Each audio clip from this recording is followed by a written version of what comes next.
Boa noite a todos, que Deus nos abençoe hoje e sempre. Estamos aqui hoje então para conversar um pouquinho sobre o Evangelho. E a passagem que nós iremos conversar acontece em Lucas, lá no capítulo 9, versículos de 37 a 43. Logo depois que Jesus estava com os seus discípulos no Monte Tabor, onde acontece aquela transfiguração, Jesus desce com alguns discípulos do monte e aos pés desse monte, então ele se defronta com uma pequena confusão que acontecia com outros discípulos que estavam ali. Uma multidão se aglomerava em volta dos discípulos e mostrava certo aborrecimento, certa irritação.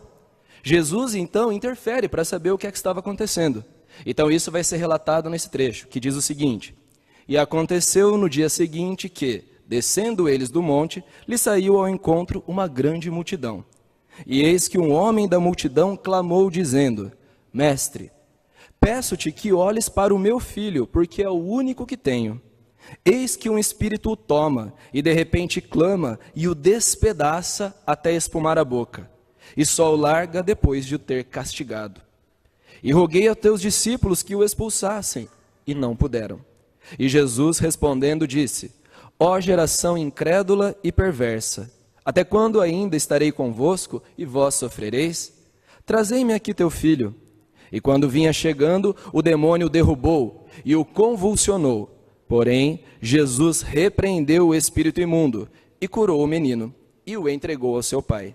E todos pasmavam da majestade de Deus e maravilhando-se todos de todas as coisas que Jesus fazia. Então veja que interessante, Jesus encontra essa multidão assediava os discípulos, estava aborrecida com os discípulos porque eles não tinham conseguido livrar esse menino desse tal demônio que tomava conta dele. O pai então vai até Jesus e diz: olha, seus discípulos não conseguiram, você pode tentar, por favor? É o único filho que eu tenho. Esse monstro, esse demônio, esse espírito, o pega, lança no chão, faz espumar a boca, castiga meu filho. E aí, toda vez que eu escutei essa parábola, essa passagem, não sei vocês, mas parece que Jesus dá uma bronca nas pessoas. Porque olha o trechinho que diz assim, que diz que Jesus respondeu: Ó geração incrédula e perversa, até quando estarei ainda convosco e vos sofrereis? Não dá a impressão que Jesus deu uma bronca nas pessoas? Mas Jesus não é um espírito de amor enviado por Deus? Não era, portanto, a voz de Deus? Ah, mas está escrito na Bíblia, como é que nós vamos contestar? Gente, a Bíblia é um livro maravilhoso, incontestavelmente maravilhoso. Mas ali, além dos ensinamentos que contém, os evangelhos, um ensino de postura, um caminho para a felicidade, para a paz, não esqueçamos que foi escrito por seres humanos imperfeitos, que embora muito inspirados, escreviam baseados nas suas impressões humanas. Então era um humano escrevendo sobre o divino. Será que o humano conseguiria transcrever todas as impressões corretamente? Será que então Jesus era ríspido, violento nas palavras? Será que Jesus chamaria alguém de imundo? Toda vez que nós lermos um texto, vamos refletir sobre isso.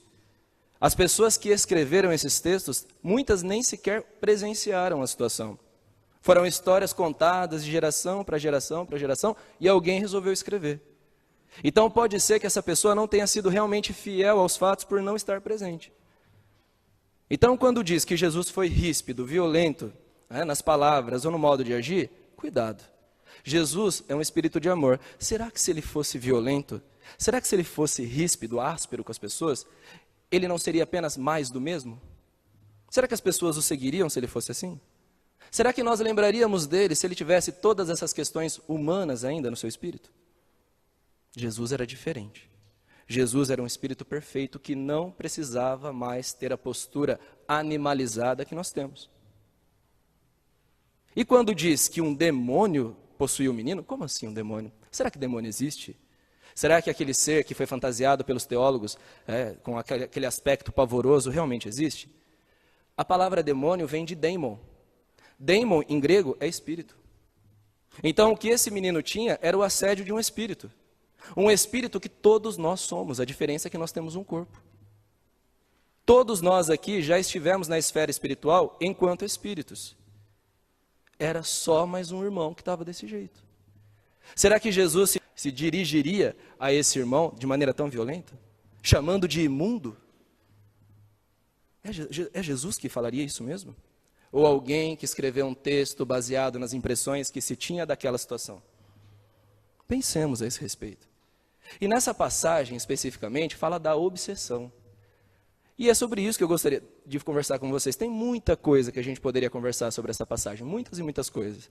Mas como não dá tempo, precisaríamos de um curso de 6 meses, anos até, para falar um pouco sobre essa passagem. Vamos falar um pouquinho, nesses minutos, sobre a questão da obsessão. E eu gosto muito de uma palestra, de uma analogia feita pela doutora Nete Guimarães, espírita, pesquisadora, médica, que ela faz um paralelo entre a obsessão e as doenças que nós conhecemos. E é essa linha de raciocínio que eu trago para a gente conversar essa noite, para que nós pensemos na obsessão nesse aspecto enquanto mecanismo de contaminação. Vamos ver que interessante.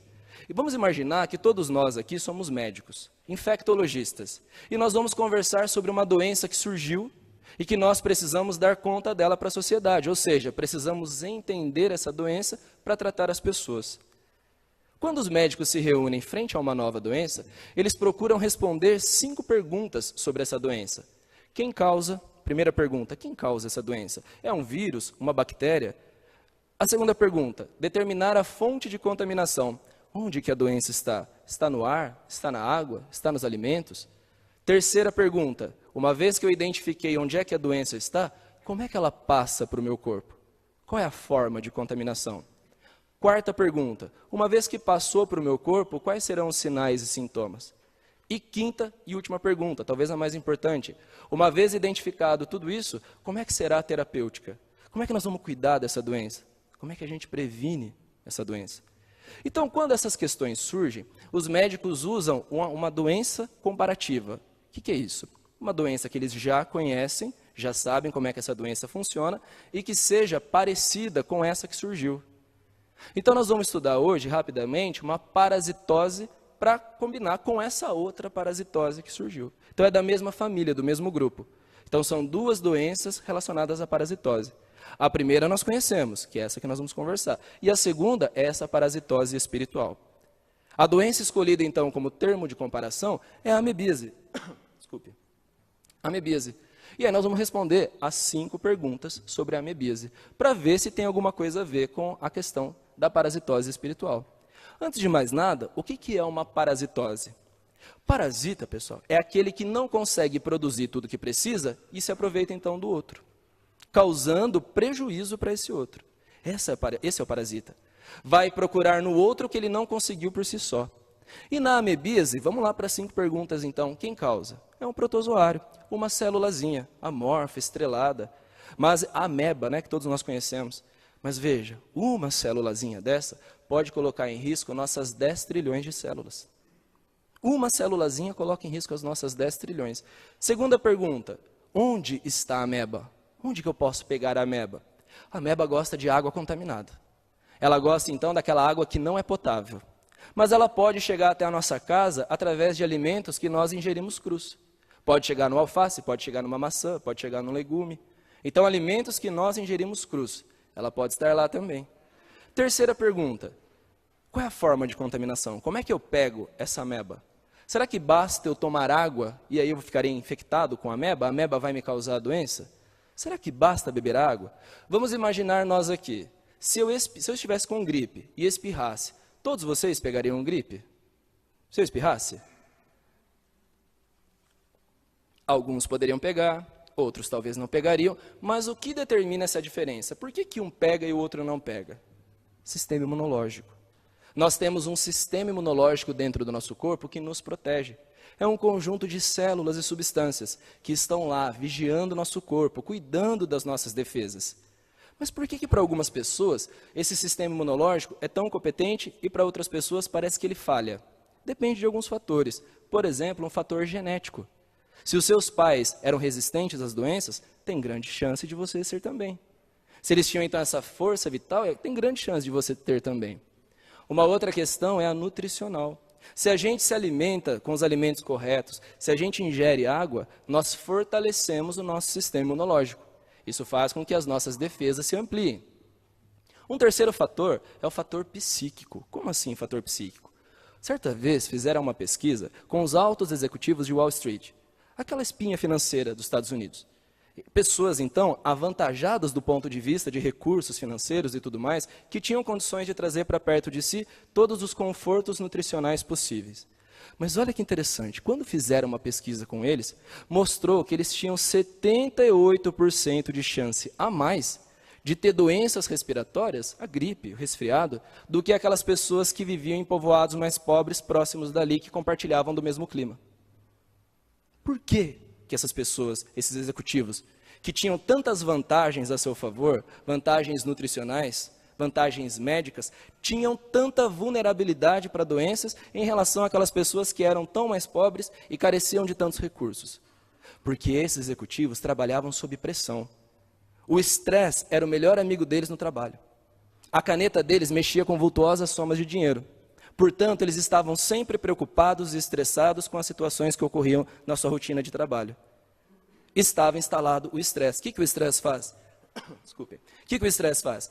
Diminui, então, o nosso sistema imunológico. Diminui as nossas defesas. Então, são esses fatores que podem fazer com que o nosso sistema imunológico varie. Mas vamos imaginar, então, que eu tomei a água com ameba.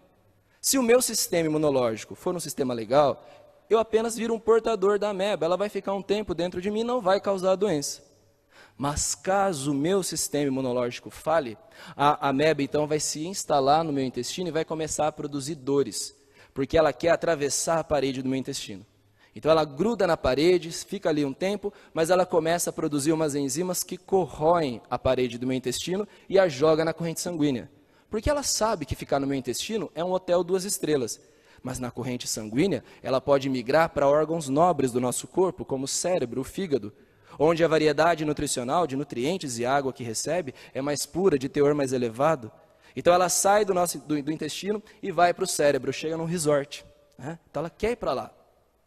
Nesse meio tempo, então, a pessoa ela sente dores agudas no abdômen. Mas quando a ameba sai, se instala no cérebro, parece que os sintomas param por um tempo e só se manifestam depois de maneira mais severa, porque aí ela vira um tumor de ameba. Ela cria um cisto que cresce dentro do cérebro. Uma vez que esses sintomas se manifestaram, vamos para a quinta pergunta. E agora que ela já se instalou, já sei os sinais e sintomas, como é que eu vou fazer para me prevenir e como é que eu vou fazer para tratar essa doença? A prevenção é muito simples. Veja, a prevenção é simples. Basta lavar os alimentos, ferver a água e mergulhar os alimentos crus numa bacia com água e 5 gotinhas de vinagre. E se você estiver na dúvida, você está no SEAC sim, não é o programa Bem-Estar que nós estamos agora. Tá? Já vamos para a parte do espiritismo. Tá? Então veja que interessante, é simples a prevenção. Ah, mas e se ela já estiver no cérebro, se ela já estiver no fígado? O procedimento é cirúrgico. Então essa é a amebíase, é essa parasitose com essas 5 perguntas. E os médicos respondem essas 5 perguntas da doença nova também. Qualquer doença que surja, essas 5 perguntas são apresentadas. Vamos pensar nessa doença que surgiu então, a parasitose espiritual. Mas como assim parasitose espiritual? Dá para um espírito ser parasita? Vocês já assistiram aquele filme Ghost? Levanta a mão só para ver quem assistiu já o filme Ghost. Ó, bastante gente. Vocês choraram no final também? Nossa, na hora caiu um cisco no meu olho lá, que foi impressionante. Mas é um filme muito bonito, né? Um filme que atravessou gerações aí. E eu vejo hoje adolescentes que eu dou aula que falam desse filme. Então, muito legal, muito interessante. Mas veja só, tem uma cena nesse filme em que o mocinho lá que desencarnou está no metrô. E ele conhece um espírito que está lá há mais tempo. E esse espírito está mexendo objetos. E ele fica impressionado, como é que mexe objeto? E pede para esse espírito ensinar para ele, me ensina a mexer objetos. E esse espírito, ao ensiná-lo, lança uma lata que bate numa daquelas máquinas que a gente coloca a moeda e aí sai o produto que a gente selecionou. Quando a lata bate, estilhaça, quebra a vidraça e caem maços de cigarro no chão. Esse espírito que está lá há mais tempo, olha para os cigarros e diz assim, eu daria qualquer coisa para poder fumar de novo. Daria qualquer coisa. Quando ele diz isso, ele dá o tom da situação. Ele era viciado no cigarro, por exemplo, e queria muito sentir aquela sensação física de novo. Então ele daria qualquer coisa, ele estava sedento pela impressão física do cigarro, porque enquanto ele estava na Terra, ele foi um fumante, que se viciou tão profundamente que ele não conseguia esquecer a sensação física do cigarro depois. E quando isso acontece, eles ficam sedentos pela sensação física, mas não podem mais ter a sensação física, porque falta alguma coisa neles. Para ter uma sensação física, é necessário ter o quê? Um corpo físico. Já que ele não tem esse corpo físico, ele vai buscar alguém que tenha esse corpo físico e que possa oferecer para ele a sensação. Então ele vai atrás de alguém que fuma e se associa psiquicamente. Quando a pessoa fuma, passa a sensação para ele. Então ele começa a ir atrás das pessoas que fumam. Isso é uma parasitose espiritual. Ele age então como um parasita, se aproveita do trabalho do outro e lhe causa prejuízo, porque ele fica incitando a pessoa a fumar, porque ele quer a sensação física. Mas vamos responder as 5 perguntas então sobre isso. Primeira pergunta, quem causa essa doença? Espíritos. Espíritos são os causadores dessa doença. Segunda pergunta, quais são as fontes de contaminação? Onde é que eu vou para me contaminar com uma parasitose espiritual? Veja qual é a viciação. Qualquer situação viciosa é uma fonte de contaminação. Então, se eu, Eduardo, enquanto existência física, sou viciado, por exemplo, em bebida alcoólica, quando eu desencarnar e quiser muito a sensação física da bebida alcoólica, para onde eu vou? Para um bar, por exemplo.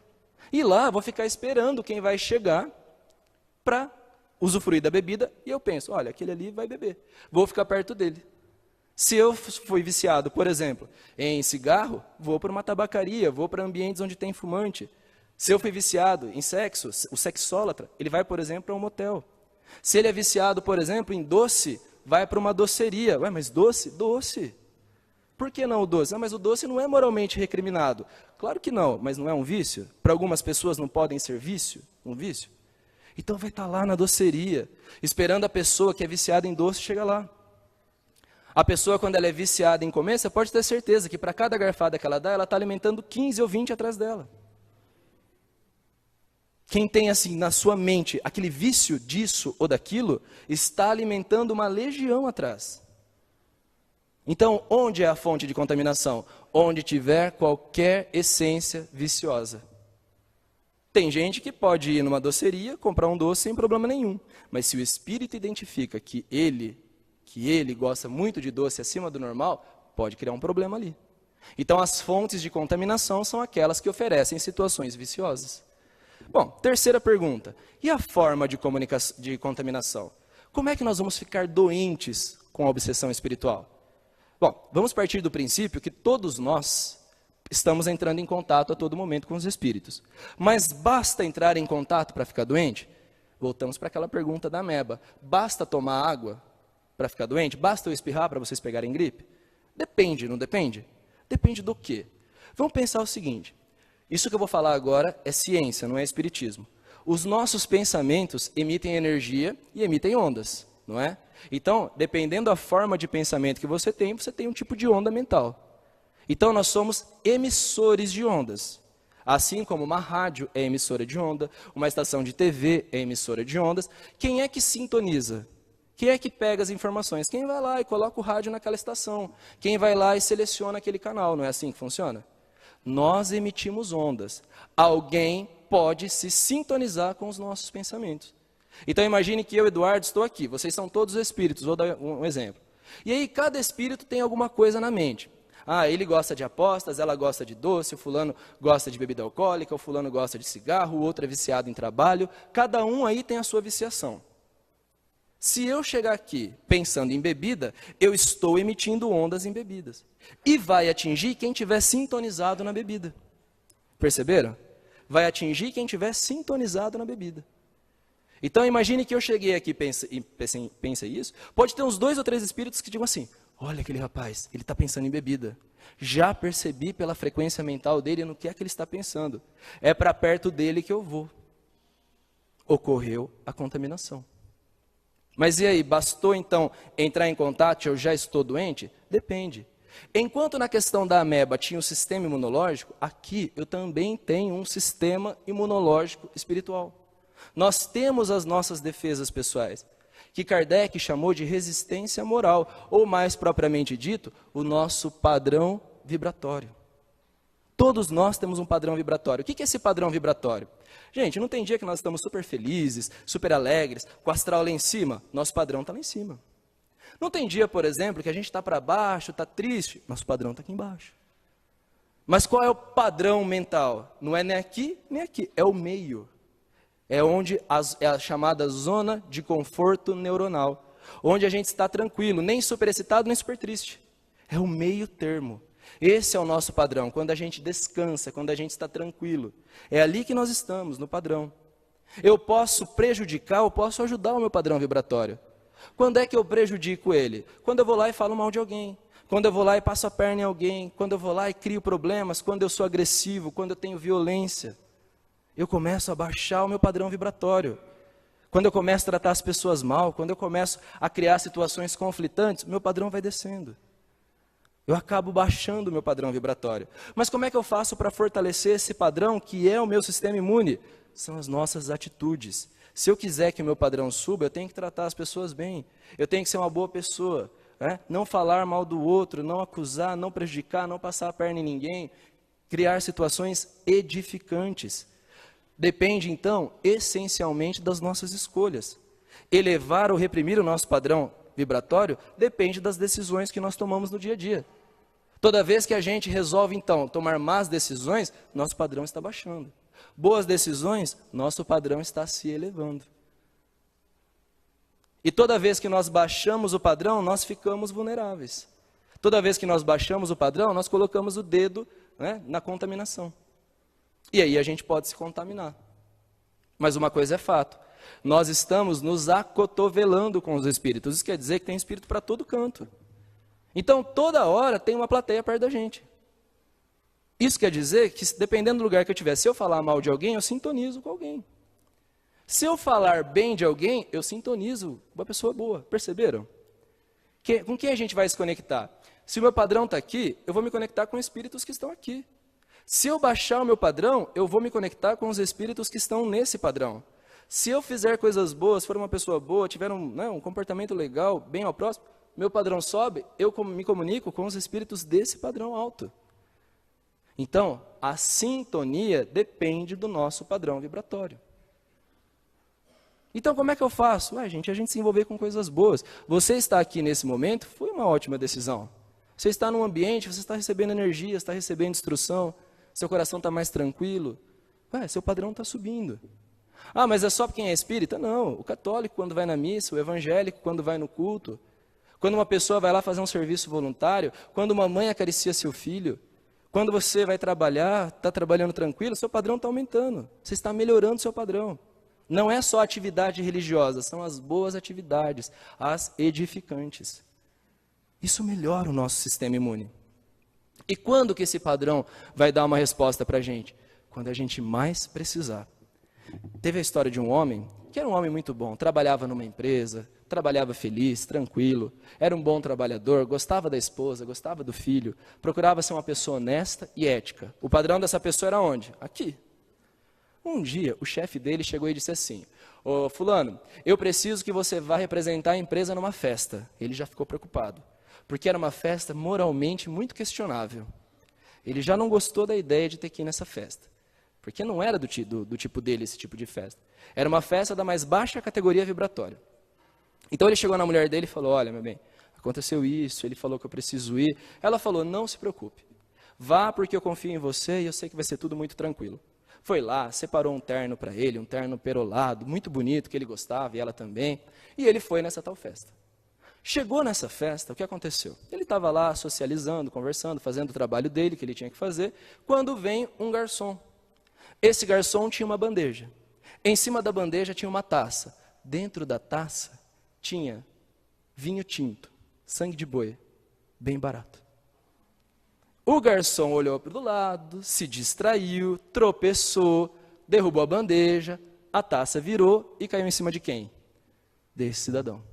No seu terno, perolado, que a mulher dele tinha separado, o mais bonito que ele tinha. Sujou tudo. Pensa, se fosse com você. Como é que você reagiria? Como é que a gente reagiria? A nossa melhor roupa sujou, manchou, porque a gente viu claramente que o cidadão se distraiu. Esse cidadão respondeu assim: tá bom, isso acontece, fica tranquilo. Era um cara bom, muito bom, não é? Mas por fora, enquanto ele conseguiu se controlar por fora, como é que foi por dentro dele? Ele se encheu de ira, ele ficou muito bravo na hora. Ficou muito bravo. Mas ele ficou bravo onde? Numa maternidade? Numa biblioteca? Não. Ele estava num ambiente da mais baixa categoria vibratória. Estava assim de parasita lá. E quando ele baixou o padrão dele, um parasita viu ele. Ó, aquele cara. Olha como que tá. É daquele jeito que eu gosto. É para perto dele que eu vou. E foi para perto dele. Quando o cidadão olhou para o terno, viu que estava todo manchado, disse que não tinha mais condições de ficar naquela festa e foi para casa. Quem foi junto?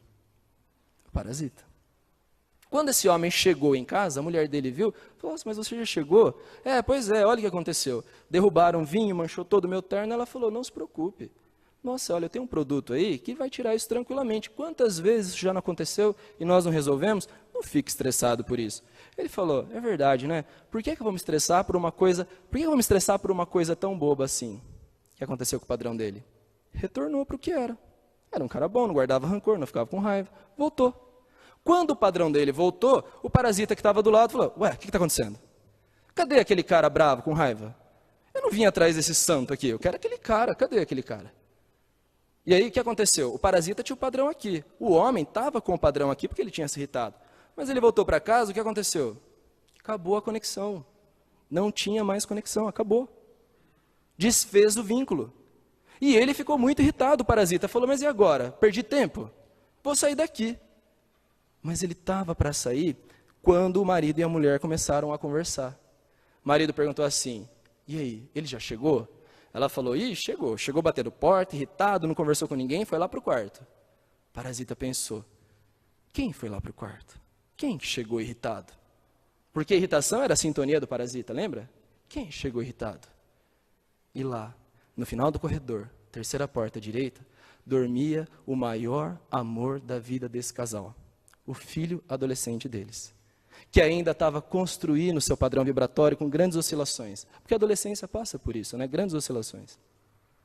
E o parasita foi lá, viu o menino dormindo, percebeu qual era o padrão vibratório e disse: é aqui que eu vou ficar. Vou ficar perto desse menino. E à medida que ele ficava perto desse menino, situações começaram a aparecer. Ele começava a incutir na cabeça do menino ideias que o deixavam cada vez mais irritado, que o deixavam cada vez mais agressivo. Porque, veja, um parasita espiritual não consegue criar uma ideia na nossa cabeça. Ele não consegue colocar uma ideia que nós não tivemos. Mas ele é capaz de manipular e fermentar aquelas que nós já temos. Ele não pode colocar uma ideia nova. Fala: faça isso. Eu nunca fiz isso, eu não vou fazer. Não tem jeito disso acontecer. Mas ele pega as ideias, as coisas que já passam na nossa cabeça, e isso eles conseguem trabalhar. E ele começou a fazer isso com o menino. Começou a criar uma atmosfera de obsessão em volta desse menino. E aí aparecem 3 sintomas muito típicos, que é aquele primeiro, o mal-estar. O mal-estar é aquilo que você está sentindo um negócio estranho, está sentindo um negócio ruim, mas se alguém pergunta o que é, não sei dizer, só sei que eu não estou legal. Todo mundo já passou por isso, né? Teve aquele mal-estar que não tinha nome, que não tinha, mas sabia que não estava legal. Segundo, começa a afetar o humor. O humor, gente, não é dar risada. O humor é a percepção da realidade que nós temos. Se eu mostrar esse copo para vocês, ele está meio cheio ou está meio vazio? A sua percepção de humor é que vai dizer. Para uns está meio cheio, para outros está meio vazio. Não é? Então, é o seu humor que diz: já é quarta-feira ou ainda é quarta-feira? Sabe, no meio da semana, quando eu te pergunto? É o seu humor que vai dizer. Às vezes, você trabalhou muito naquele dia, mas alguém te pergunta no fim do dia: como é que foi seu dia? Ah, trabalhei bastante, mas foi legal. Você estava de bom humor. Fez você enxergar o seu dia como uma coisa boa. Mas às vezes você trabalhou só um pouquinho, às vezes nem trabalhou tanto aquele dia, e fala: meu dia foi péssimo. Estava de mau humor. Então ele começa a afetar o humor do menino. E depois também começa a aumentar a irritabilidade. Vai deixando ele mais irritado. Vai diminuindo a tolerância do menino para as coisas. Então veja, mal-estar, mau humor e irritabilidade. E aqui eu faço um parênteses. Não é toda vez que a gente apresenta esses 3 sintomas que quer dizer que tem um parasita ali. Se às vezes o seu time perdeu, brigou com a namorada, perdeu o emprego, aconteceu uma coisa chata, é normal que essas situações aconteçam. Mas vamos supor que é um parasita realmente que está fazendo isso. Então, inicialmente acontecem essas três coisas. Depois, essas três coisas se intensificam. Aquilo que era mal-estar vira sintoma, vira dor de cabeça, vira dor no corpo. Aquilo que era apenas mau humor, de repente vira paranoia. Pai e mãe já não conseguem mais falar com o menino, porque parece que estão falando grego. Não parece, é o que está acontecendo. O parasita começa a distorcer a realidade, e o pai e a mãe falam alguma coisinha, e o menino entende totalmente outra. Filho chega em casa, filho o quê? Eu piso em casa, e vocês já começam a me perseguir, não posso entrar nessa casa, essa situação já começa. Filho, eu ia pedir para você apagar a luz. Filho, como é que foi? Como é que foi o quê? Como é que foi o quê? Você fica me questionando, me perseguindo. Não, filho, eu queria saber como é que foi o seu dia. Começa a distorcer tudo. E aquela irritabilidade vira agressividade. É o cachorrinho que vem e chuta o cachorrinho porque não quer brincar. Começa a bater porta, começa a arremessar objetos e pode virar até agressão física. Porque o parasita vai tomando conta do campo mental. Vai causando isolamento social. Ele já não quer mais ficar na companhia dos pais, não quer mais ficar na companhia dos amigos. Se for um adulto, começa a ter problema no trabalho, começa a ter problema nos relacionamentos, começa a se desentender com as pessoas.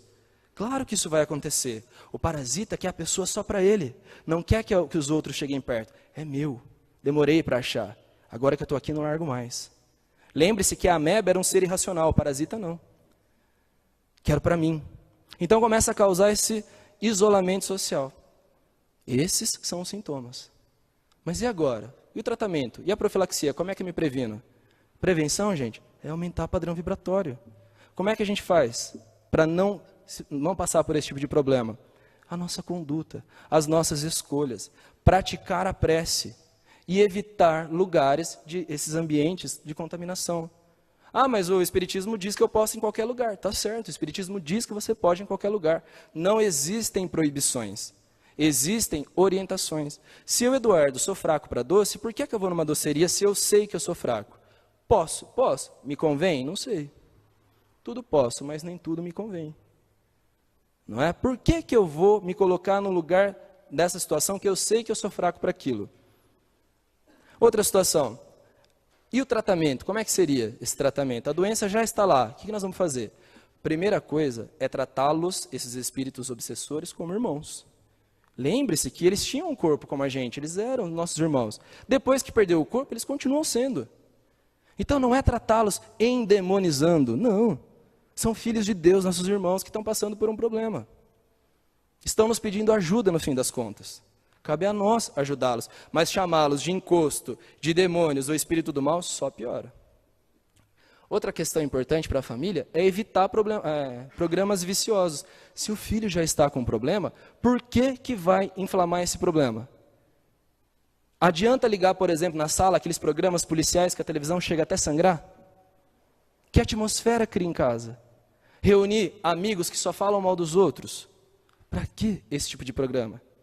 Consumir drogas dentro de casa? Quando eu digo drogas, seja lícita ou ilícita. Pode ser drogas ilícitas, que causam, por exemplo, maconha, crack, cocaína, mas pode ser também cigarro. Pode ser também bebida. Se já está numa atmosfera ruim, para que piorar? Então é começar a evitar isso. Segunda coisa importante, trabalho. Ocupe a mente. Por que ocupar a mente? Cabeça vazia é oficina dos maus pensamentos. Então dê ocupação para a mente. Não fique naquela de, vou ficar parado sem fazer nada. Ofereça ocupações. Trabalho não é punição, trabalho é bendita proteção para as pessoas. Deixar o adolescente sem fazer nada, deixar o adulto sem fazer nada, é o caminho mais curto para eles tomarem conta. Se proteja. Para finalizar, eu vejo que os pais às vezes se afastam um pouquinho dos filhos. Porque chega na adolescência, parece que o filho oferece resistência, não deixa mais abraçar, não deixa beijar, mas chegue perto, toque nos filhos, toque nas pessoas. O toque não é só um toque físico, é uma transferência importante de energia. A sua vibração de pai, de mãe, de amor, passa para o filho. Não existe oração mais poderosa para um filho do que a do pai e da mãe. Quem ama mais o filho nessa existência? Quem? Se não for o pai e a mãe. Então, pai e mãe, quando ama, faz a prece, que pode ser a prece falada, pode ser a prece do toque. Quando o pai e a mãe abraçam o filho, está dando um passe neles. Está energizando positivamente. Mas meu filho não deixa chegar perto. Reze para ele antes de dormir, reze por ele. Mas meu filho nem mora comigo. A prece vai chegar. Produza o remédio dentro da sua casa. Crie uma atmosfera importante, benéfica, protetora para ele. Pai e mãe são os primeiros, são o mais importante amor que tem para o filho. Claro que pedir para os outros ajudar é importante, mas principalmente o próprio pai e a própria mãe. E por fim, gente, não esquecer daquele médico das almas. Aquele médico que está sempre esperando por nós. Aquele que nunca falha, que está na UPA 24 horas, que nos conhece o coração de cada um, está sempre disposto a ajudar sem nenhum tipo de obstáculo, mas que às vezes a gente demora para procurar. Aquele que olha por todos nós, que cuida da nossa evolução, aquele que nos ama incondicionalmente. Jesus é o médico das almas, médico dos homens, médico das mulheres, da humanidade toda. Está sempre cuidando e nunca descansa, nunca diminui a vigilância. Basta que nós o procuremos. Então que nós entendamos que a obsessão espiritual depende das nossas atitudes para aproximar ou para nos distanciar dessa realidade. Que nós pensemos então nas nossas escolhas. Que Deus nos abençoe hoje e sempre. Desculpe os minutos que eu passei aí, tá? Esperança para você.